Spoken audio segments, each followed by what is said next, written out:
오늘 우리에게 주실 하나님 말씀 찾겠습니다. 우리 찾을 말씀은 사도행전 24장 말씀입니다. 사도행전 24장 1절로 9절 말씀입니다. 우리 신약성경 229페이지에 있습니다. 229페이지에 있는 사도행전 24장 1절로 9절 말씀입니다.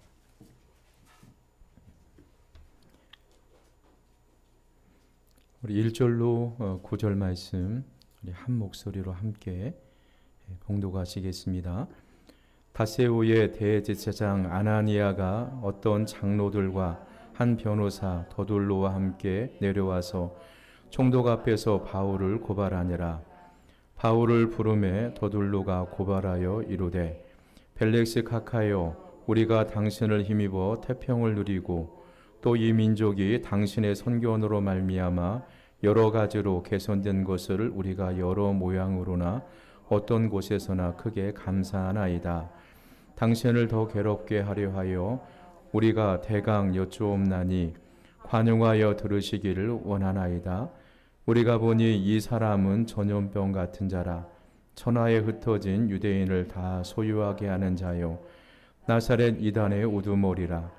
그가 또 성전을 더럽게 하여 함으로 우리가 잡아싸우나 당신이 친히 그를 신문하시면 우리가 고발하는 이 모든 일을 아실 수 있나이다 하니, 유대인들은 이에 참가하여 이 말이 옳다 주장하니라. 아멘. 여러분, 한 주간 동안 잘 지내셨죠? 환절기 때 여러분 건강들 조심하시고, 늘 하는 일마다 또 여러분이 계획하는 일마다 하나님께서 함께 하셔서 형통의 복으로 여러분의 삶을 하나님께서 축복해 주시기를 간절하게 소망합니다. 우리가 사도행전을 계속해서 우리가 살펴보고 있습니다. 오늘 본문은요, 사도 바울이 유대인들에게 고소당하고 있는 그런 이야기죠. 예루살렘 대제사장과 장로들이 더둘로라는 그런 변호사를 고용하여 바울을 고발한 그런 사건입니다. 여러분, 그럼에도 한번 보시면요, 오늘 본문의 이 가이사 재판장에서 유대인들이 바울에 대한 고소가 그에 대한 바울의 답변을 보여주고 있고요. 오늘 1절과 2절 말씀에 보면 유대인들이 바울을 고소하는 그런 장면들이 쭉 기록이 되어 있죠. 여러분, 또 지도를 보시면요, 우리가 사도행전 21장에 보시면 에베소 밀레도를 떠나서 바울은 배로 두로까지 온 다음에 두로에서 돌레마이를 거쳐 가이사야에 도착합니다. 그리고 그런 육로로 가이사야에서 예루살렘으로 돌아가죠. 그래서 사도 바울의 3차에 걸친 선교 여행을 매듭짓고, 그 결과를 예루살렘 교회에 보고를 하고 이방 교회들이 전달해 준 구제 헌금을 예루살렘 교회에 전달하기 위해서 오랜만에 예루살렘을 방문하게 된 것입니다. 그런데 우리가 살펴보았듯이요, 아시아에서 온 유대인들이 바울을 무고하게 고발함으로 예루살렘에서 바울이 체포되어 신문을 받게 되는 것입니다. 바울이 신문을 받는 중에 그가 로마 시민권자의 사람임을 알고 최악의 고문을 면하게 되죠. 그리고 그 과정에서 사도행전 23장에 보면 유대인들이 사도 바울을 암살하려고까지 시도하는 것을 볼 수가 있습니다. 그래서 로마의 천부장 노시아가 로마 시민권자의 바울을 보호하고자 로마 총독부가 있는 가이사랴로 바울을 호송하게 되고, 여기서 약 2년 동안 감옥 생활하게 되는 것을 볼 수가 있습니다. 그래서 오늘 본문은요, 예루살렘에서 바울을 고발하는 고발자들이 도착한 후에 이 가이사랴에서 진행된 그런 바울의 재판 사건을 쭉 기록해 놓고 있습니다. 그래서 오늘 본문에서요, 유대인들의 고소 내용을요, 우리가 한 번쯤은 쭉 살펴보면 역설적으로 보시면요, 바울이 어떤 사람이었는가, 또 이들의 고소 내용을 가만히 살펴보고 역설적으로 보면요, 바울이 어떤 삶을 살았는가, 바울의 정체성에 대해서 우리는 알 수 있습니다. 그래서 오늘은요, 우리가 이 재판 석상에서 바울의 모습을 통해서 참된 그리스도의 모습, 또 21세기를 살아가는 우리가 바울처럼 어떻게 하면 성도로서 온전한 삶을 살아갈 수 있을까? 이런 생각을 하게 되는 귀한 말씀이 아닌가 싶습니다. 이 가이사라 재판장에서 바울을 통해서 본 세상 속의 그리스도인의 모습은 무엇일까요? 첫째는요, 복음의 영향력을 확산시키는 사람이 사도 바울이었습니다. 자, 유대인들이 사도 바울을 고소했던 첫 번째 제목이요, 5절 말씀해 보시면, 자, 우리가 보니 이 사람은 전염병 같은 자라, 천하에 흩어진 유대인들을 다 고소하게 하는 자요, 나사렛 이단의 우두머리라. 이렇게 유대인들이 바울을 고소하는 내용을 볼 수가 있습니다. 자, 바울을 고소하는 장면에서요, 바울을 전염병과 같은 자다, 그리고 유대인들을 다 소유하게 하는 자라고 고소하는 내용을 볼 수가 있습니다. 이 전염병이라는 것은요, 우리가 지금 뼈저리게 경험하고 있지 않습니까? 코로나19와 같은 질병을 의미하는 것입니다. 자, 이런 표현은요, 역설적으로 보면요, 바울이 전한 복음이 당시 세상에 얼마나 급속도로 전염병처럼 펴지고 있는가를 보여주고 있는 거예요. 그 복음의 능력이, 바울이 전 세계를 다니면서 복음을 전하는데 그 복음이요, 마치 퍼져가는 속도가 전염병과 같다. 이렇게 유대인들이 바울을 고소한 내용을 보면 바울이 전한 복음이 얼마나 능력 있게 전 세계로 뻗어나가고 있는가를 볼 수가 있는 것입니다. 그리고요, 유대인들이 고소한 제목 또 오시면요, 5절에 보면 천하에 흩어진 유대인들을 다 소유하게 하는 자요라고 표현을 통해, 이 표현을 통해서 사도 바울의 전한 복음이요, 당시 세상에 흩어져 살고 있는 유대인들 사이에 얼마나 강력한 영향력을 행사하고 있는지를 우리가 짐작할 수 있는 그런 말씀이에요. 그래서요, 결국 이런 유대인들에 대한 영향력을 두려워한 나머지 유대 종교의 지도자들이요, 사도 바울의 목숨을 해하고자 고발한 사건입니다. 자, 진리는요, 진리는 변하지 않죠. 그리고 진리는 인간을 자유롭게 하고 인간을 변화시키는 능력이 있습니다. 그래서 예수님께서도요, 요한복음 8장 32절 말씀해 보시면 진리를 알지니 진리가 너희를 자유롭게 하리라, 이렇게 말씀하셨습니다. 그러니까 바울이 전한 복음이 진리였기에요, 그 진리가 유대 사회를 새롭게 변화시키는 것은 너무나도 당연한 것이었습니다. 자, 그러면요, 오늘날 기독교가 세상에 영향력을 끼치지 못하고, 자, 변화의 능력을 나타나지 못하면 우리가 어떻게 설명해야 할까요? 1세기 성도들이 전한 복음이, 자, 흩어져 살고 있는 유대인들에게 삶에 큰 영향을 끼치고, 마치 복음이 전염병처럼 전 세계에 퍼져나가는데, 저 오늘날 21세기에 살아가는 우리가 전하는 복음은 왜 이렇게 영향력을 끼치지 못할까? 우리가 전하는 복음은 왜 이렇게도 무능하고 퍼져나가지 못할까? 왜 그럴까? 똑같은 복음을 전하는데, 똑같은 예수님을 전하는데 왜 그럴까? 우리가 좀 생각을 해봐야 할 그런 말씀이죠. 저는요, 오늘날 기독교가 참된 복음을 알지 못해서 전하지 않거나, 아니면 복음을 알 때 복음을 전하지 못하는 침묵 속에 안주하든지, 둘 중에 하나라고 생각을 해요. 우리가 전도하지 못하고 복음을 전하지 못하는 것은 우리가 복음을 제대로 알지를 못하는 거예요. 복음의 진리를 제대로 알지 못하니까 우리가 전도하지 못하고, 또 한 가지는 우리가 복음의 진리는 압니다. 복음만이 세상을 살리고, 복음만이 사람을 변화시키고, 복음만이 능력이라는 사실을 알고 있으면서도요, 그 복음을 전하지를 못하는 거예요. 그 복음을 전하지 못하고 침묵 속에 안주하는 거예요. 그러니까 우리가 세상 속에서 복음의 능력을 전염병처럼 퍼뜨리지 못하고 있는 것이 아닐까, 그렇게 생각이 되어집니다. 오늘 우리에게 주어진 복음이요, 1세기 성도들, 예수님이 승천하신 이후에 초대교회, 그 성도들에게 주어진 복음과 동일한 복음입니다. 다른 복음이 아닙니다.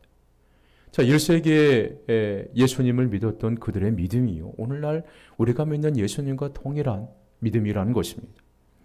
이제 우리는 다시 복음의 능력과 감격을요, 회복해야 된다는 것입니다.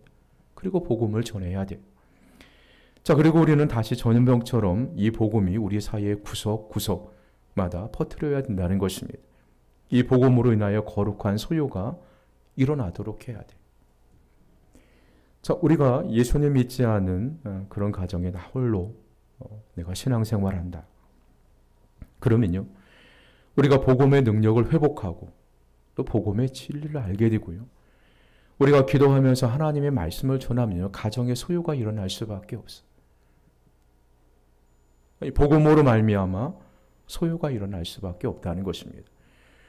우리가 전하는 복음의 진리가 복음이 진리라면, 능력이라면요, 우리가 알기는 살고 있는 지역사회에 복음 때문에 소요가 일어날 수밖에 없다는 것입니다. 그러니까 사도 바울이 그와 같은 삶을 살아간 거예요. 사도 바울이 전한 복음은 전염병처럼 자기가 살고 있는 지역에 구석구석 퍼져나가고, 뿐만 아니라 그 복음을 들은 유대인들이 소요가 일어났습니다. 그동안 율법을 지킴으로 구원을 받는 줄 알고 있었는데, 사도 바울이 전한 복음을 듣고 율법으로 구원을 받는 것이 아니라 구원은 예수님을 통해서 받는 것이고, 자, 이렇게 복음에 증거하니까 그들의 삶의 생각 속에 소요가 일어나게 된 것입니다. 사도행전이 보여주는 1세기 그리스도인들의 복음은요, 거룩한 영향력으로 세상을 뒤흔들어 놓은 그런 사람들의 역사였습니다. 그런데 오늘날 저와 여러분의 모습은 어떻습니까? 자, 유대인들의 고발 속에서 우리는 사도 바울이 얼마나 복음으로 영향력을 끼치는 삶을 살았는지, 또 그가 가져가는 복음이 얼마나 지역사회에 큰 영향력 있게 퍼져나갔는가를 알 수가 있는 것입니다. 자, 유대인들의 고발 속에요, 사도 바울의 두 번째 모습을 우리가 발견할 수가 있는데, 예수 그리스도의 중심된 삶을 산 사람이라는 것을 알 수가 있습니다. 5절 하반절에 보시면요, 유대인들이 사도 바울을 고발한 고소 내용에 보시면요, 나사렛 이단의 우두머리라. 사도 바울을 나사렛 이단의 우두머리라고 고발하는 모습을 볼 수가 있어요. 자, 이것은요, 바울이 철저하게 예수 그리스도의 중심을 살았다는 것을 역설적으로 보여주는 말씀입니다. 예수님의 별명이 나사렛 사람이었기 때문입니다. 지금은 그렇지 않지만요, 옛날에 보시면, 저희 어머니 세대에 보시면 어느 지역에서 남편을 따라 시집으로 오게 되죠. 자, 그러면요, 그분의 명칭이요, 이렇게 달라져요. 예를 들어서 서울에서 시집이 왔다 그러면 서울댁, 용인에서 시집 오면 용인댁, 이렇게 명칭이 달라지죠. 예수님을 향해서 나사렛 사람이라. 성경에 보시면요, 예수님의 별명이 나사렛 사람이라는 것을 알 수가 있어요. 복음서에 등장하는 사람들이 예수님을 나사렛 사람이라고 부르고 있기 때문입니다. 마태복음 2장 23절에도 보면요, 나사렛이라는 동네에 가서 사니 이는 선지자로 하신 말씀에 나사렛 사람이라 칭하리라. 또 사도 바울이 다메섹 도상에서 예수님을 만나고 경험하는 것을 고백하는 장면에 보시면요, 사도행전 22장 8절에 보면 내가 대답하되 주님 누구시오니까 하니 이르시되 나는 내가 박해하는 나사렛 예수라 하시더라. 예수님 자신도요, 스스로를 나사렛 사람으로 칭하고 있다는 것을 볼 수가 있어요. 자, 유대인들이 사도 바울을 나사렛 이단의 우두머리로 지목한 것은요, 사도 바울이 그만큼 철저하게 나사렛 사람 예수 그리스도만을 높이고 주님만을 증거하는 그런 삶을 살았음을 보여주는 증거입니다. 자, 어떤 분들은 그래요. 교회를 다니면 당연히 예수님을 자랑하고 그리스도인이라면 당연히 예수님을 높이는 것이 당연한 것이 아니냐, 이렇게 반문하신 분이 있을 줄 모르겠습니다. 자, 그렇지만요, 저와 여러분의 일상을 가만히 한번 보시면요. 정말 우리의 대화, 우리의 교제, 우리의 삶의 현장에서 우리가 예수님을 높이고 있는가? 또 그분을 자랑하고 그분을 증거하는 삶을 살고 있는가? 여러분 생각해 보시면요. 자, 우리의 삶의 주된 대화, 그것은 그냥 우리의 이야기입니다. 자, 대부분의 주된 이야기가요, 세상적인 이야기예요. 근데 사도 바울은 그렇지 않았다는 것입니다. 사도행전 11장에 보시면요, 안디옥 교회 성도들이 자, 이런 별명을 얻게 됩니다. 그리스도인. 불신자들로 하여금 그리스도인이라고 불려졌습니다. 자, 그것은요, 안디옥 교회 성도들의 삶의 중심이 예수 그리스도의 임음을 불신자들이 한 거예요. 그러니까 대화의 소재, 그리고 삶의 중심이 항상 예수님을 자랑하고 복음을 전하고 예수님의 중심의 삶을 살아가니까 예수님 믿지 않은 사람들이 그분들의 삶을 보니까 야, 저 사람들은 예수님으로 가득 찼구나. 저 사람들의 삶의 중심은 예수님으로 가득 찼구나. 자, 그래서 붙여진 별명이 그리스도인들이었습니다. 근데 왜 우리는 우리가 증거하는 복음이 능력을 행하지 못하고 왜 우리는 복음의 증거를 남기는 삶을 살지 못하는 걸까요? 우리는 대부분요, 명목상의 그리스도인일 뿐이지 우리의 실제 대화나 교제의 중심이 여전히 나의 이야기, 세상 이야기로 채워지고 있기 때문입니다. 그리스도의 이야기를 잃어버린 그리스도인의 모습이요, 오늘 우리의 삶의 모습이 아닌지 우리가 좀 생각해 봐야 된다는 것입니다. 그래서 우리 사도 바울의 갈라디아서 2장 20절에 보면요, 그는 이렇게 신앙 고백을 하고 있습니다. 내가 그리스도와 함께 십자가에 못 박혔나니 그런즉 이제는 내가 사는 것이 아니요 오직 내 안에 그리스도께서 사시는 것이라.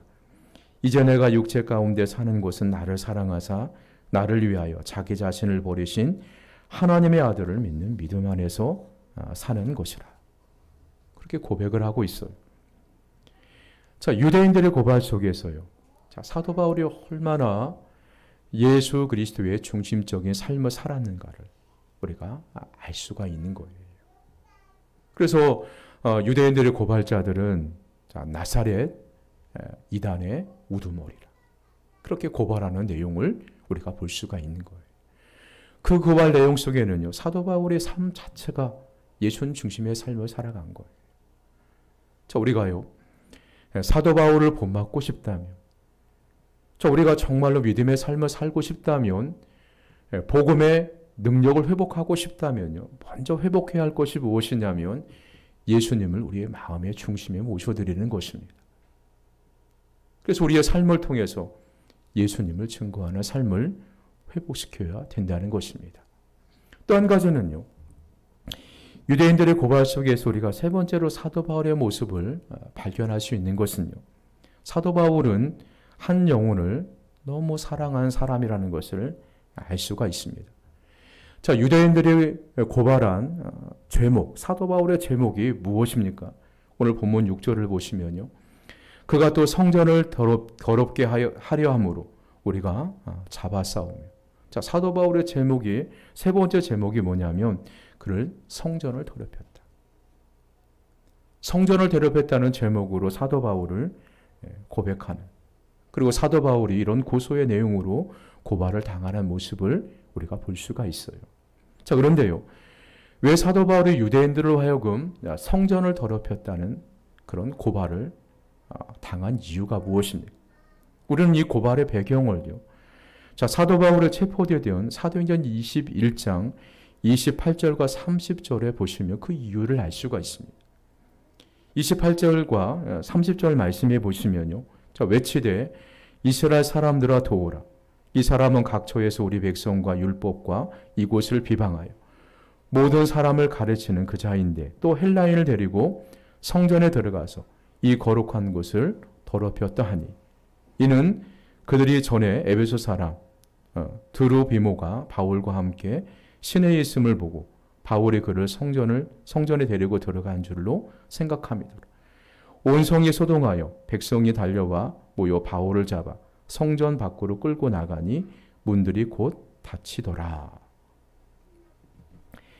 자, 그림을 보시면요. 자, 저희 성전 모습이죠. 미니어처예요. 뒤에 보시면 사람이 서 있는데 사람이 왜 이렇게 큰가 생각하시면 안 되고, 예루살렘 시내를 이렇게 모형으로 작게 만들어 놓은 사진입니다. 자, 보시면요. 성전 안에 보시면 여인들의 뜰이 있죠. 그리고 제사장의 뜰이 있고 성소와 지성소가 있어요. 그리고 오른편에 보시면요. 이방인의 뜰이 있습니다. 그 성전 밖에 보면 이방인의 뜰. 저 뜰은 이방인들이 저기까지밖에 못 알아요. 그 성전 안에 들어가면요. 즉시 처형을 당하게 되어 있습니다. 사도 바울은요. 에베소 출신 이방인인 드리비모를 데리고 아마도 사도행전 22장 28절로 30절 말씀해 보시면요. 그를 데리고 이방인의 뜰을 거닐고 있었던 것 같아요. 그런데 유대인들이요. 그 모습을 보고요. 오해를 한 것입니다. 그래서 사도 바울이 헬라 사람 이방인인 드리비모를 데리고 성전에 들어갔다 나온 것으로 징계を잡고 오해를 하고 성전을 더럽혔다는 그런 고발을 한 것입니다. 당시 성전법은요. 굉장히 엄격했습니다. 이방인과 유대인들의 구별이 아주 엄격했습니다. 이방인은요. 이방인의 뜰을 지나 성전 안으로 들어가거나 이방인의 출입을 도와주는 유대인들은 돌에 맞아 죽거나 사형에 처해지는 것이 당시의 법이었습니다. 바울은 이런 법을 너무 잘 알고 있었습니다. 왜 그러냐? 바울은 바리새인이었고요. 그리고 율법에 능통한 사람이었었고, 그리고 또 율법학교에서 오랫동안 교육을 받았던 사람이 사도 바울이었어요. 사도 바울이 이 사실을 너무 잘 알기 때문에 이런 실수를 범할 리가 없었을 것입니다. 자, 그럼에도 불구하고요. 사도 바울이 이방인을 데리고 성전 가까이 서성거렸다는 것은 매우 위험한 일이었습니다. 자, 그런데 왜 사도 바울이 이 헬라 사람을 데리고 이방인의 뜰을 거닐고 있었을까요? 자, 성경에는 자세히 나와 있지는 않지만 여러 가지 정황을 한번 살펴보고 우리가 한번 상상을 해보고 여러 가지 생각을 해보면요. 자, 에베소 사람은요. 에베소에서 자신을 돕기 위해서 예루살렘까지 함께 동행한 에베소 출신 이방 신자 드로비모에게요. 자, 바울은 가능한 한 이 거룩한 도시의 역사와 지리를 자세하게 설명해주고 싶었고, 그리고 아마 가르쳐주고 싶었을 것입니다. 그리고 예수님의 사건을 잘 설명해 주고 싶었을 거예요. 예수님이 성전에서 어떻게 가르치고 또 예수님의 성전에서 어떻게 여러 가지 교훈을 주셨는가. 자, 그런 것을 아마 이방인의 뜰을 거닐면서 이방 성도인 이 사람에게 자세히 설명해 주었을 것입니다. 왜냐하면요. 사도 바울의 존재의 목적, 생존의 이유가요. 영혼 사랑이었기 때문입니다. 사도 바울은요. 그가 전도한 교회의 성도들을 얼마나 사랑했는지 모릅니다. 그리고 한 영혼 한 영혼을 너무 뜨겁게 사랑했던 분인가를 우리가 잘 알 수가 있습니다. 그리고 영혼을 사랑하는 사람은요. 성령 충만한 그리스도인이라는 것을 알 수가 있습니다. 바울은 후에요. 자, 드리보모에 대한 언급이요. 어디에서 찾을 수가 있냐면 디모데후서 4장 20절에서 자, 이 사람에 대해서 언급하는 것을 볼 수가 있어요. 디모데후서 4장 20절 말씀해 보시면요. 에라스도는 고린도에 머물고 있고 드로비모는 병들어서 밀레도에 두었으니. 이 디모데후서는요. 사도 바울이 마지막으로 기록한 그런 성경입니다. 옥중서신 중에 하나이죠. 아마 이 서신을 기록하고 사도 바울이 순교를 당했을 것이다. 그렇게 상상이 됩니다. 예상이 됩니다. 근데 그동안 자신과 함께 복음을 전하다가 병이 든 이 드로비모를요. 아름답고 좋은 항구 도시 밀레도에 병든 그가 요양하도록 사도 바울의 배려하는 모습을 볼 수가 있습니다. 사도 바울은 그가 만난 한 영혼에 대한 애틋한 사랑이 얼마나 강한지를 우리가 알 수가 있는 거예요.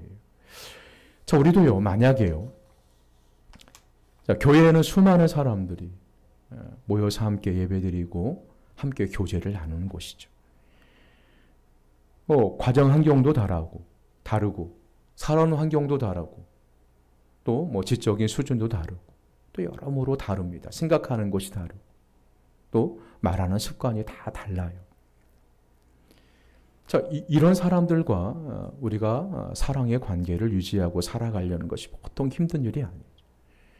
저도 가끔 보시면요, 생각이 다른 사람과 함께 길을 가는 거. 자, 말이 통하지 않는 사람과 함께 여행을 간다는 것이 너무 힘들어요. 그럼 말할 때마다 너무 큰 벽이 느껴지기 때문입니다. 자, 그럼에도 불구하고요, 교회는 다양한 사람들이 모여서 함께 아름다운 주님의 몸을 이루어 나가는 곳입니다. 그리고 서로 사랑하는 곳이죠. 이해하는 곳입니다. 근데 우리가요, 어떻게 하면 사도 바울처럼 한 영혼을 뜨겁게 사랑할 수 있을까? 우리에게 다가오는 한 영혼을 낙심시키지 않고 뜨겁게 사랑할 수 있을까? 그것은요, 사도 바울처럼 복음의 감격을 회복할 때 가능한 거예요. 복음의 주인이신 예수님을 높이고 시작한다면요, 우리 곁에 다가오는 한 영혼 한 영혼을 참으로 사랑할 수가 있는 것입니다. 사도 바울은요, 사도 바울이 경험한 복음의 능력을 우리가 경험할 수 있는 것입니다. 자, 여러분과 저는요, 자, 어떤 그리스도인으로서 오늘이라는 시간을 여러분 보내고 계십니까? 자, 여러분은 여러분의 삶에서 복음에 거룩한 영향력을 끼치고 계시는 그런 삶을 살아가고 있습니다. 그리고 여러분은 참으로 저와 여러분은 예수 그리스도를 드러내놓고 예수님의 중심의 삶을 살아가고 있습니다. 그리고요, 누군가를 참으로 사랑하기 위해서 여러분 자신을 또 회생하고 이해하면서 살아가고 계십니다. 자, 오늘은 우리가요, 사도행전 24장 1절로 9절 말씀. 자, 유대인들이 사도 바울을 고소한 고소 내용을 통해서요, 자, 사도 바울이 어떤 삶을 살았는가, 그가 어떻게 사역하고 있는가를 우리가 역설적으로 볼 수가 있는 것입니다. 그리고 사도 바울의 삶을 통해서 우리가 21세기를 살아가면서 우리는 어떻게 살아가야 되는가, 우리가 어떤 모습으로 세상을 살아가야 되는지, 그 모습을 우리가 발견할 수가 있는 것입니다. 우리가 가장 21세기, 오늘 이 시대에 우리가 회복해야 할 것은 무엇이냐면 복음의 능력이에요. 복음의 감동입니다. 우리가 복음의 능력과 복음의 감격을 회복하면요, 자, 우리는요, 우리의 삶의 속에서 우리가 전하는 복음이 전염병처럼 구석구석 퍼져나갈 것이고요, 우리가 전하는 복음의 말씀을 듣고 많은 사람들의 삶에 거룩한 소유가 일어날 것입니다. 변화가 일어날 것이에요. 왜 그러냐면 복음이 진리이기 때문입니다. 우리가 전하는 복음이 진리이기에, 능력이기에 복음을 믿는 사람마다 거룩한 소유가 일어날 것입니다. 그리고요, 그곳에요, 자, 참으로 사랑하는, 한 영혼을 뜨겁게 사랑하는 그런 역사가 일어나게 되어 있는 것입니다. 우리 사랑하는 성도 여러분, 저와 여러분이 사도 바울이 살아왔던 그런 삶, 사도 바울이 살아왔던 그런 그 복음의 능력을 우리가 여러분이 풍족하게 또 경험하시면서 보호하시고, 다시 한번 이 예배를 통해서 우리의 마음 속에 뜨겁게 주님을 사랑하는 마음을 회복하고 복음의 능력을 회복하는 그런 복된 시간이 되시기를 주님의 이름으로 간절하게 소망합니다. 우리 기도하시겠습니다. 살아계신 하나님 우리 아버지, 유대인들이 고소한 고소 내용을 통해서 사도 바울의 삶을 우리가 살펴보았습니다. 우리는 항상 예수님을 믿는다고 이야기를 하고, 또 예수님을 사랑한다고 입버릇처럼 이야기를 합니다. 그렇지만 우리의 삶을 뒤돌아보시면 우리가 얼마나 뜨거운 복음의 감격 속에서 복음을 증거하고 또 예수 그리스도의 중심된 삶을 살아가고 있고 한 영혼을 뜨겁게 사랑하고 섬기고 있는지 우리 자신을 한번 생각해 볼 때마다 너무 부끄럽고 부족함을 하나님께 고백합니다. 전능하신 하나님 아버지, 다시 한번 우리의 심령에 복음의 감격을, 복음의 능력을 회복시켜 주시옵소서. 사도 바울처럼 우리가 전한 복음이 구석구석 우리가 우리 주변에 있는 모든 사람들에게 전염병처럼 퍼져나가고 우리의 복음을 듣는 사람들이 거룩한 소유가 일어나고 또 우리가 한 영혼 한 영혼을 뜨겁게 사랑하는 그런 복음의 능력을 회복시켜 주시옵소서. 감사드리며 거룩하신 예수님의 이름으로 기도 올려드리옵나이다. 아멘. 우리 찬송 올려드리겠습니다. 찬송가